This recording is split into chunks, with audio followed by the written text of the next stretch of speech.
Πού είμαστε? Είμαστε εδώ στο ασανσέρ του Aegean College και πηγαίνουμε στον 7ο όροφο. Αφού πάρει να πάθουμε ανακοπή, γιατί κανείς δεν ήξερε ότι θα γίνει το meetup εδώ. Αυτά. Αντίο. Bye.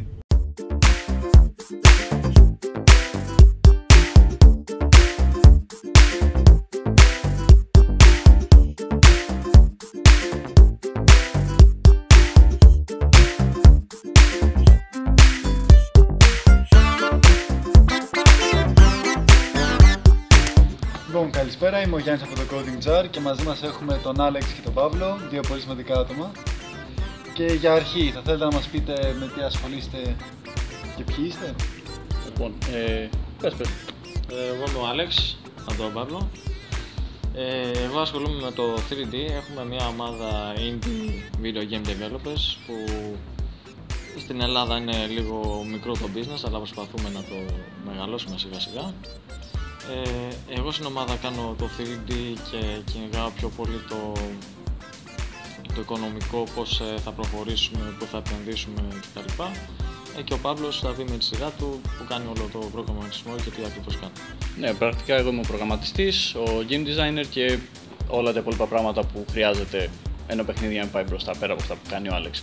Και μαζί είμαστε η Lucid Ferret. Ωραία, τέλεια. Λοιπόν, είμαστε εδώ πέρα στο Aegean College για το Unreal Developer Meetup. Σωστά. Θέλετε να μας πείτε κάποια πράγματα για αυτήν και πώς θεωρείτε ότι η σειρά αυτή συναντήσεων θα επηρεάσει την gaming κοινότητα και developer κοινότητα στην Ελλάδα? Το πρώτο πράγμα που πρέπει να ξεκαθαρίσουμε ότι είναι το Unreal Meetup δεν είναι δικό μας. Είναι official της Epic Games που εμείς απλώς το τρέχουμε για αυτούς. Πράγμα που σημαίνει ότι, βασικά όχι σημαίνει, αυτό που προσπαθούμε να κάνουμε είναι να δείξουμε αρκετή ανταπόκριση ώστε η ίδια η Epic Games να θελήσει να επενδύσει πιο πολύ στην Ελλάδα. Θέλουμε με κάποιο τρόπο να στο τραβήξουμε εμείς στη χώρα μας ώστε να πάει και όλο το gaming developing industry, όλο το industry που υπάρχει στην Ελλάδα πιο μπροστά. Γιατί αυτή τη στιγμή είναι πάρα πολύ μικρό. Δηλαδή, πολλοί δεν το ξέρουν καν ότι είναι δουλειά αυτό. Ενώ άλλοι βγάζουν το ψωμί τους. Θες να δεις εσύ δύο λόγια? Εντάξει, πρακτικά πάνω κάτω αυτό είναι το όλο θέμα. Είπες και το πώς θα βοηθήσει το Ναι. game. Ναι, όντως. Όπως είπαμε, αφού δείξουμε ανταπόκριση και θελήσει ας πούμε η Epic Games να έρθει στην Ελλάδα, αυτό έμεσα θα βοηθήσει όλες τις μικρές ομάδες ή μεγάλες ομάδες που υπάρχουν στην Ελλάδα, γιατί ξαφνικά μάρκια και επενδυτές θα γυρίσουν και αυτοί προς την Ελλάδα. Οπότε κατά κάποιο τρόπο αυξάνουμε τις πιθανότητές μας να μας δει πιο πολλοί κόσμος και κυριότερο να μας δουν και επενδυτές που στο κάτω-κάτω, αφού θέλουμε να το κάνουμε δουλειά, θέλουμε να βγάλουμε και λεφτά από αυτό. Και γιατί δεν θέλω να το κάνω απλώς στον ελεύθερο μου χρόνο, θέλω να είναι η δουλειά μου αυτό. Και πρακτικά όλο αυτό σημαίνει Epic Games, όλα αυτά από πίσω είναι το support, το spotlight και όλα αυτά τα πράγματα, γιατί είναι μια τεράστια εταιρεία η οποία κάνει αυτή τη δουλειά, οπότε λίγο πολύ Ναι. το παρέχει όλα αυτά. Είναι πάρα πολύ γνωστή. Είπατε ότι έχετε την εταιρεία μαζί σας, τους Lucid Ferrets. Για την ώρα είναι απλώς ομάδα. Ομάδα. Ασχολείστε με κάνετε development κάποιο παιχνίδι τώρα αυτή τη στιγμή? Ναι, βασικά αυτή τη στιγμή δοκιμάζουμε διάφορους τίτλους, γιατί κάνουμε κάτι σαν mini game jam, πρακτικά. Κάθε μήνα φτιάχνουμε ένα καινούριο τίτλο και μαθαίνουμε κάποια καινούργια πράγματα που χρειαζόμαστε για τα καινούργια παιχνίδια που θέλουμε να φτιάξουμε, αλλά ταυτόχρονα ετοιμάζουμε ένα συγκεκριμένο παιχνιδάκι, το οποίο αυτή τη στιγμή λίγο πολύ είναι πολύ στα σκαριά, οπότε δεν ξέρω ακριβώς τι να σχολιάσω γι' αυτό. Πέρα από αυτό υπάρχει το RAM, αλλά δεν το συνεχίζουμε αυτό αυτή τη στιγμή. Η ιδέα είναι ότι κάνουμε κάθε μήνα ένα καινούριο τίτλο και παιχνίδι με πράγματα που δεν γνωρίζουμε, αλλά με πράγματα που θα περιέχουν ένα μελλοντικό project που θέλουμε να κάνουμε. Οπότε ουσιαστικά μαθαίνουμε το κάθε σκαλοπάτι για να φτιάξουμε μετά τη σκάλα για αυτό που θέλουμε. Σωστά. Και αναφέρατε ότι αυτό είναι για όλους τους game developers στην Ελλάδα. Θεωρείτε ότι αυτή τη στιγμή, ή αν όχι αυτή τη στιγμή, κάποτε στο μέλλον, η ελληνική gaming development σκηνή θα μπορέσει να είναι ανταγωνιστική με το εξωτερικό? Άνετα. Και έτσι πρέπει. Κοίταξε να δεις. πρακτικά από όπου και να το πιάσουμε, παντού υπάρχει ένας Έλληνας. Παγκόσμια. Που αυτός ο Έλληνας έχει κάνει κάτι τρελό. Ή μπορεί να μην έχει κάνει, αλλά γενικά κάνουν πάρα πολλά πράγματα. Και έχουμε πολύ μεγάλα μυαλά, έχουμε πολύ μεγάλους καλλιτέχνες και έχουμε πολύ μεγάλους δημιουργούς. Έρχεται η ώρα σιγά σιγά να το αναδείξουμε αυτό προς τα έξω. Κοίτα, εγώ προσωπικά πιστεύω ήδη μπορεί να είμαστε ανταγωνιστικοί. Απλώς στην Ελλάδα αυτή τη στιγμή υπάρχει πολύ μικρή βοήθεια. Είτε από το κράτος, είτε γενικά από το γύρο κόσμο. Δηλαδή, ένα παιδί που θέλει να γίνει game developer δεν έχει σχεδόν καμία βοήθεια από τους γονείς του, δεν το στηρίζουν κάτι τέτοιο. Γιατί η κουλτούρα που υπάρχει τόσα χρόνια είναι ότι τι είναι, παιχνιδάκια θα παίζεις, το ένα τ' άλλο. Δεν γνωρίζουν τι σημαίνει game development. Ακόμα και τώρα δηλαδή έχουμε πολλούς individuals και μικρές ομάδες που είναι όντως πολύ ανταγωνιστικές, αλλά δεν έχουν ακόμα την ευκαιρία να φανούν. Ναι, σωστά. Άρα λοιπόν, τι θα θέλετε να δείτε μέσα στα επόμενα χρόνια από την gaming σκηνή στην Ελλάδα και ως developers αλλά και ως gamers? Αυτό πάει πολύ μεγάλο τώρα. Ισχύει. Κοίτα, σε πρώτο στάδιο θα ήθελα πάρα πολύ να ανέβει όλο αυτό το πράγμα και να δούμε πολύ καλά παιχνίδια τα οποία έχουν να κάνουν το να φέρουν συναισθήματα πίσω στον κόσμο. Δηλαδή, υπάρχουν παιχνίδια πλέον που παίζουμε που είναι απλά για να περνάει η ώρα. Δεν έχει κανένα νόημα. Τα πιο παλιά παιχνίδια και κάποια πολύ συγκεκριμένα σήμερα είναι αυτά τα οποία σου δίνουν κάποια συναισθήματα. Τα οποία είναι το πράγμα το οποίο με έκανε εμένα πρακτικά να θέλω να φτιάξω video games. Θέλω να δώσω σε κόσμο να αισθανθεί κάποια πράγματα τα οποία αισθάνθηκα και εγώ όταν ήμουν μικρός και έπαιζα και αισθανόμουν αυτό το wow factor. Ναι. Από μένα στο μέλλον σίγουρα να δω ότι το gaming industry, developing industry, σίγουρα να γίνεται πιο αποδεκτό από το γύρο κόσμο. Και πιστεύω, είμαι αρκετά αισιόδοξος ότι θα γίνει σιγά σιγά.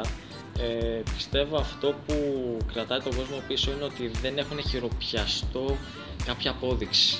Δεν μπορείς να πεις ότι αυτή η ομάδα στην Ελλάδα τα έχει καταφέρει, ας πούμε, και έχει κάνει μια τεράστια εταιρεία. Πρακτικά χρειάζεται ένα μεγάλο hit για να έρθει μέσα στη σκηνή σαν image και να δουν όλοι και να πούν «Α, γίνεται αυτό». Ακριβώς. Δεν είναι απλά παιχνιδάκι. Μπράβο. Δεν έχει σημασία ποιος θα το κάνει. Αν θα είμαστε εμείς σαν Lucifer ή κάποια άλλη ομάδα. Αλλά κάποια στιγμή κάποιος θα τα καταφέρει και αυτό θα αλλάξει όλη τη γύρω εικόνα πάνω σε αυτό το Για το development στην Ελλάδα και τον κλάδο. Ναι. Όσο για εμάς, όπως αναφέραμε, το όνειρό μας είναι να κάνουμε τη δικιά μας εταιρεία και θα θέλαμε να μας τιμούνται από το όνομα της εταιρείας μας και όχι από αυτούς που έκαναν αυτό το παιχνίδι, παραδείγματος χάρη. Και πώς θεωρείτε εσείς ότι θα μπορούσε να διαδοθεί το game development culture στην Ελλάδα και ειδικά στα μικρά παιδιά που αντικειμενικά είναι οι μέλλοντες developers? Σίγουρα. Κοίτα, πρακτικά το πρώτο βήμα ίσως θα ήταν να αρχίσει να μπαίνει σαν μαθήματα και τα λοιπά σε σχολεία. Δηλαδή αυτό θα έκανε μεγάλη διαφορά. Αλλά δυστυχώς αυτό είναι πάρα πολύ δύσκολο να αλλάξει στο υπάρχον σύστημα το οποίο υπάρχει. Οπότε πρακτικά. Και πάλι κιόλας να πούμε ότι οι γονείς συνήθως δεν το ακριβώς, γιατί είναι αυτή η κουλτούρα που είπαμε πριν. Λένε ότι απλώς παίζει παιχνίδι.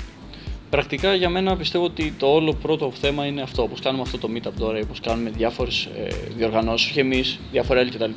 Θα πρέπει τα παιδιά να πηγαίνουν, να βλέπουν και ίσως καλό θα ήταν να πηγαίνουν και με τους γονείς τους. Για να καταλαβαίνουν έτσι και οι γονείς ότι τι είναι αυτό το πράγμα. Γιατί όταν απλά ακούς κάτι και δεν γνωρίζεις, το φοβάσαι ή το κοροϊδεύεις όλα αυτά. Γιατί εντάξει, μην λέμε ψέματα. Πολλοί γονείς είναι σε μια φάση, θέλω το παιδί μου να γίνει δικηγόρος, θέλω να γίνει γιατρός. Πού πήγε ο ρομαντισμός και όλα τα υπόλοιπα πράγματα, δηλαδή. Ναι. Άρα λοιπόν θεωρείτε ότι στο μέλλον που θα έχουμε νέους γονείς που είναι πιο γνωστοί για το χώρο θα είναι πολύ πιο εύκολα τα πράγματα? Σίγουρα. Ναι, Για μένα σίγουρα. Αλλά και αν τώρα ας πούμε κάπως θες να το προωθήσεις, αυτό που μου είχε πει τις προάλλες ο Παύλος ήταν πολύ σωστό κιόλας. Τι κάνει ένα παιδί τώρα, επηρεάζεται πάρα πολύ από τους YouTubers ή αυτούς που κάνουν live ή αυτούς που παίζουν. Αν κάποιος, ας πούμε, εκτός από το να προωθήσει ένα παιχνίδι, προωθήσει και τη δουλειά, ας πούμε, του το όλο developer, concept ακριβώς του να φτιάχνεις video games. Σίγουρα θα υπάρχει και μεγαλύτερο ενδιαφέρον από το μικρότερο κοινό. Μίλησες, Παύλο, πριν για το πώς κάποια παιχνίδια παλιά μας βγάζαν και κάποια συναισθήματα. Παρ' όλα αυτά βλέπουμε ότι στη μοντέρνα εποχή υπάρχει μεγάλη αλλαγή εστίαση από τους gamers από single player εμπειρίες σε πιο cross-platform multiplayer εμπειρίες. Τι συμβουλές θα θέλετε να δώσετε εσείς ως ομάδα σε κάποιους νέους developers? Κοίτα, τώρα αυτό που πιάνεις και ανοίγεις, γιατί μιλάμε για ένα online κομμάτι, έτσι, γιατί εκεί πας. Το θέμα είναι γιατί έχουμε αυτό το online κομμάτι, αλλά εφόσον το έχουμε μπορούμε να πάμε εκεί πέρα. Για μένα, γενικά, σαν γενική, πώς τη λένε, συμβουλή, μπράβο, είναι το μην τα παρατάτε, ρωτάτε και get your hands dirty, πώς το λένε ρε παιδί μου, κάντε πράγματα, γιατί αν δεν κάνετε δεν θα ξέρετε. Πρακτικά αυτό. Τώρα όσο αφορά το online είναι ένα πάρα πολύ τεράστια δύσκολο πράγμα, το οποίο για μένα θα ήταν να μην πάνε εκεί κατευθείαν. Δηλαδή, πρώτα να μάθουν 5 πράγματα και μετά να δοκιμάσουν αυτό. Εγώ θα έλεγα προσωπικά ότι... Πώς να το εξηγήσω τώρα. Έχει να κάνει με το τι ζητάει ο καθένας από αυτό. Δηλαδή, αν ζητάς γρήγορο χρήμα, δεν θα σε συμβουλεύω να το ξεκινήσεις. Αν αυτό που το game development σε γεμίζει και σου βγάζει όντως κάποια συναισθήματα, γιατί όπως είπαμε, π.χ. για μας είναι τα συναισθήματα που παίρνουμε πίσω, τότε όντως θα πρέπει να μην τα παρατήσεις. Γιατί είναι μια πολύ ωραία παροιμία κινέζικη για το Golden Bamboo. Και τι σου λέει, ότι φυτεύεις ένα σπόρο, αυτό το Golden Bamboo, το προσέχεις για 4 χρόνια και μετά το 4ο χρόνο μέσα σε 6 μήνες έχει γίνει 5 μέτρα ψηλό. Και η ερώτηση είναι εξής. Το μπαμπού μεγάλωσε σε 6 μήνες ή μεγάλωσε σε 4 χρόνια, 4,5 χρόνια. Και η απάντηση είναι ότι είναι σε 4,5 χρόνια. Οπότε στην αρχή, αν βάζουν πάρα πολύ μεγάλους στόχους, συνήθως απογοητεύονται. Θέλει σιγά σιγά, αλλά θέλει πάρα πολύ επιμονή και υπομονή. Ώστε να πάρουν και στο τέλος αυτό που θέλουν και τους αξίζει. Μιας και μιλήσαμε για online και single player παιχνίδια, θεωρείτε ότι έχουν πεθάνει τα single player παιχνίδια όπως θεωρούν πολλοί ή ότι υπάρχει ακόμα ψωμί, να λέμε? Για μένα δεν έχουν πεθάνει τα single player games, γιατί έτσι μάθαμε και έτσι πάμε, τουλάχιστον οι δικές μας ηλικίες και πάνω. Έτσι και στην τελική, το online αυτό το οποίο δίνει, που δεν δίνει το single player, προφανώς δεν υπάρχουν και άλλοι άνθρωποι. Γιατί οι περισσότεροι άνθρωποι σήμερα κλείνονται μέσα στο σπίτι τους, δεν έχουν φίλους και social skills κοντά λίγο μηδέν. Αλλά για μένα το single player game δίνει ένα πολύ διαφορετικό immersion και feeling. Γιατί είναι, όπως ας πούμε π.χ. που ανέφερα πριν κάποια στιγμή στο meetup το Hollow Knight. Το Hollow Knight ας πούμε είναι single player game. Okay. Για μένα ήταν σαν να είναι η δικιά μου περιπέτεια εκείνη τη στιγμή αυτό που το παίζα. Είχα μπει πολύ μέσα σε αυτό το παιχνίδι. Το οποίο δεν θα μπορούσα να το ζήσω αν ήταν online. Ναι, γιατί είναι κιόλας πώς το παρουσιάζει ο developer, σου περνάει αυτό που είπαν τα συναισθήματα. Π.χ. Να αγαπήσεις ένα χαρακτήρα. Υπάρχει περίπτωση που άτομα, παραδείγματος χάρη για μένα, Castlevania Lord of Shadow 2, φίλε μου, ήθελα να κλάψω για αυτά που τραβάει ο χαρακτήρας. Ναι. Αυτό π.χ. δεν γίνεται σε ένα online play. Ναι. Προσωπικά δεν θεωρώ ότι πεθαίνουν και ούτε θα πεθάνουν ποτέ τα single player, γιατί άλλο πράγμα σου προσφέρει το ένα, άλλο πράγμα το άλλο. Ωραία, και τέλος παιδιά, όπως ξέρουμε ότι όταν κάνεις development παίρνεις πάρα πολλές ώρες, ασχολείσαι με αυτό. Έχετε κάποιο πράγμα που παίρνετε πάντα μαζί σας, είτε απόψη snack, ποτού, μουσικής που βάζετε όταν κάνετε development? Σοκολάτες, νερό, πολύ νερό. Και από μουσική τώρα εξαρτάται. Άμα τα έχω πάρει στο κρανίο και δεν δουλεύει τίποτα, εννοείται metal του κερατά και όλος περίεργος δουλεύει, ή αλλιώς κάτι αρκετά chill. Σωστό. Ακουστικά, μια chill μουσική από πίσω και κάτι που δεν λερώνει τα χέρια. Πολλές φορές έχω κάτι bake rolls, αλλά εκεί κάνεις μια παύση από το development. Ναι, να πίνεις τα χέρια σου λίγο. Γι' αυτό η σοκολάτα είναι έτσι, στο χέρι σου. Και iced, πολύ iced. Συμφωνώ. Λοιπόν, αυτά από εμάς. Θα θέλετε να ευχαριστήσετε κάποιον άλλον τη στιγμή? Θέλουμε να ευχαριστήσουμε πάρα πολύ το Aegean College για αρχή και το κύριο από πίσω που μας βοήθησε πάρα πολύ σήμερα για αυτό το meetup. Σας παιδιά, εννοείται, μας κάνετε το interview και όλους τους ανθρώπους που ήρθαν εδώ πέρα και λίγο πολύ. Σίγουρα όλος ο κόσμος που ήρθε σήμερα, γιατί μας αποδείχνει ότι δεν είμαστε μόνοι μας και υπάρχουν πολλές δυνατότητες. Λοιπόν, αυτά από εμάς, είδαμε πολύ θετική κίνηση και μακάρι να το δούμε και την επόμενη φορά με ακόμα μεγαλύτερη αίθουσα και γεμάτη φυσικά.